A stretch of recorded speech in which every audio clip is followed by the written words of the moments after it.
All right, for the final word and the wrap of the day, and good luck to you, Hennie. So much information has come through this morning and afternoon. Welcome back, the Africa Consulting Leader for EY, Hennie Human.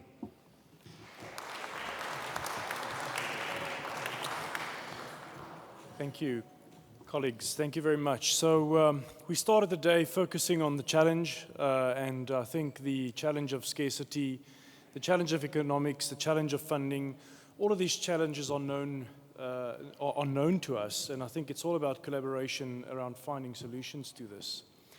So we had Mike firstly address the problem, and the problem is that the utilities really need funding. They need funding to be able to do things about this. And he gave many examples of great solutions to this on municipalities across the world or water authorities across the world that used this funding very efficiently and effectively to really make great progress. So Mike also spoke about the strategy. He spoke about the strategy for leading utilities is to blend what he termed inexpensive or cheap funding, which could be concessional funding, with market commercial finance. And where we're seeing that across the world, we're really seeing progress being made in great strides around non-revenue water, around eradication of backlog investments. And then the requirements to get these loans, utilities must be viable and creditworthy, right? So we reflected on that quite a lot, and that the creditworthiness of these utilities makes a massive impact to us being able to address the challenges. So the bottom line is that the focus must shift to bankability and attracting of private capital into these utilities. That remains a key factor for us. We then had a wonderful panel conversation. And the panel conversation really concentrated around, I think, the theme of banking the unbankable comes to mind. We had Refilwe from the DBSA who reflected on his work that he does with financing viability versus commercial viability of these banking projects. We had Sia who really spoke about, for her, how the City of Cape Town really focused on the key levers, and it was a lever that Mike and I also reflected on of governance and how important governance is to attract that funding. And that's such an important, doesn't matter what your size or reach of your operation is, governance is so key to that. The water resilience program that the City of Cape Town focused on, which included the desalination works, the reuse work, the tariffs, and then the supply chain side of the City of Cape Town and their focus on driving the bankability of those projects that they had. Refilwe also focused on the combination of funding and using grant funding very effectively in making sure that some of these projects are made bankable, to make sure that we don't only attend to the affluent users, but we also focus on the indigent and the poorest of the poor, and to make sure that we can put viable commercial solutions in place for them. Zaid from Standard Bank, I really enjoyed listening to him, reflecting on his journey of collecting of water samples in Baines Flay. I don't know where that is. Ken, maybe you need to go and show me one day.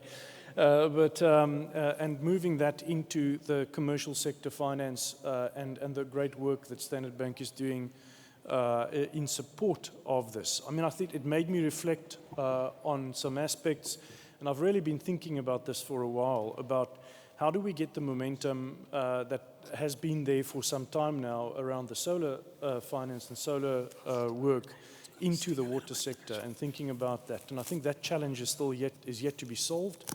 But really, we're moving in that direction, and there's some great momentum building in that space.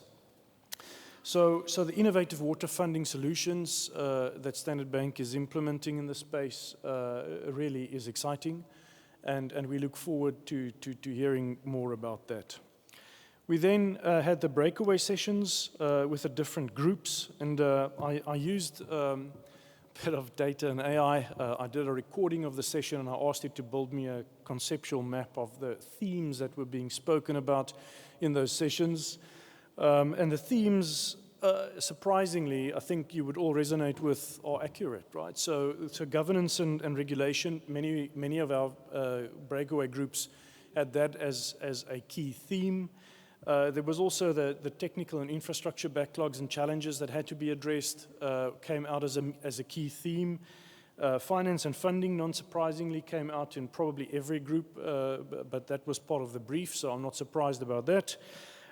Customer and stakeholder engagement was really a key theme in many of the discussion groups. Data and decision support, and then water reuse and efficiency was of course, the major themes that were spoken about in the group sessions. Nishendra, really enjoyed your view and really focusing on that the solution is not a data and technology solution alone, but that it's multidisciplinarity is at the heart of the solution. And the contagious collaboration, Africa, as you highlighted, was also a key theme that stood out for me. And I think that trust and communications are key in this process. And the catchment, the CMFs and the community partnerships that were spoken about are two key leverage mechanisms that are being used to build that trust and partnership. So a really a rich discussion, which I would summarize as really looking at the entire system, all the stakeholders, all processes, and how do we get collaboration and trust in between all of these different role players just stronger. So that would be my summary. I am actually quite excited about what I'm about to tell you. We are working with SWAN as EY right now, realizing that I'm probably between you and drinks, but this will be very quick. Where we are as an organization, we have launched, as we do every year, a data and AI challenge. And the theme for this year's challenge is specifically how can AI and data make safe water quality a universal reality. So to give you a sense of how this works, there's a challenge every year that gets given to the globe. There's about 40,000 participants globally that participate in this.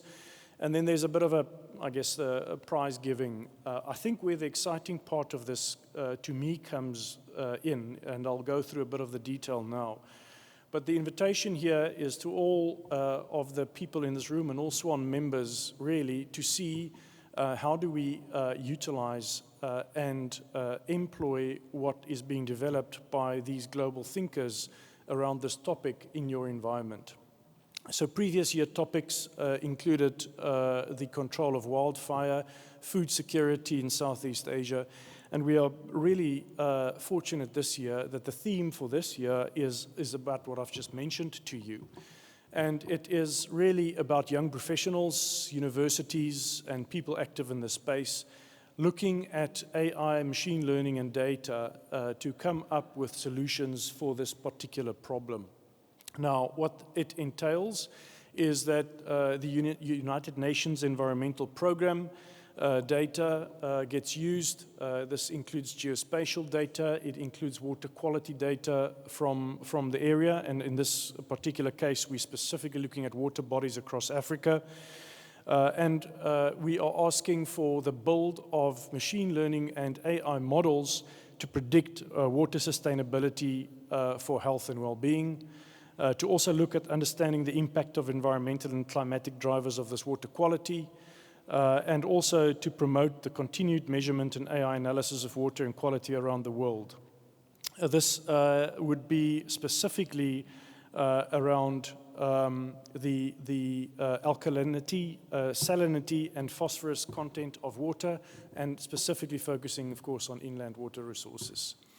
So, I'm not going to read all of that for you. We've spoken a lot about all of these topics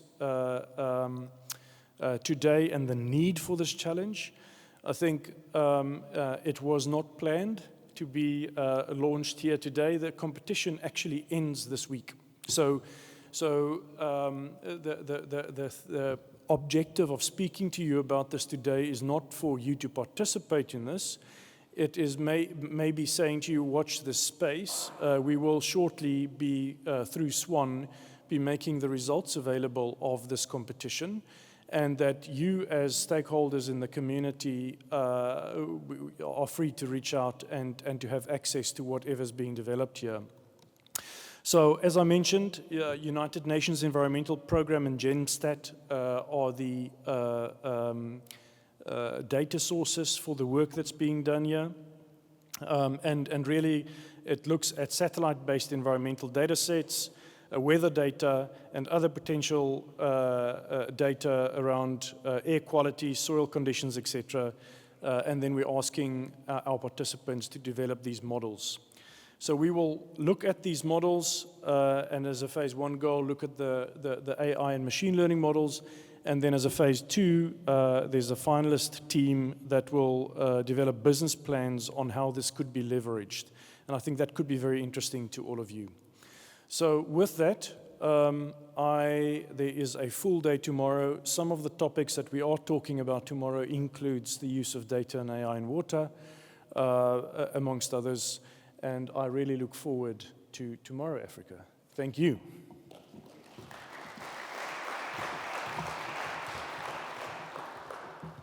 Wait, there's a prize winner there. Top 10 semi-final. Hold on. What happened? Anyway, never mind. Take that off. That's it. A round of applause, please, for Hennie. I was quite keen to learn what the prize was going to be, but it doesn't matter, because what matters more are the ideas that are coming through. And thank you very much for making those available to certainly members of SWAN. That's it. That brings to the end our first day, which was around the theme of de-risking smart water financing. A huge round of applause, please, for all of our speakers and panelists today.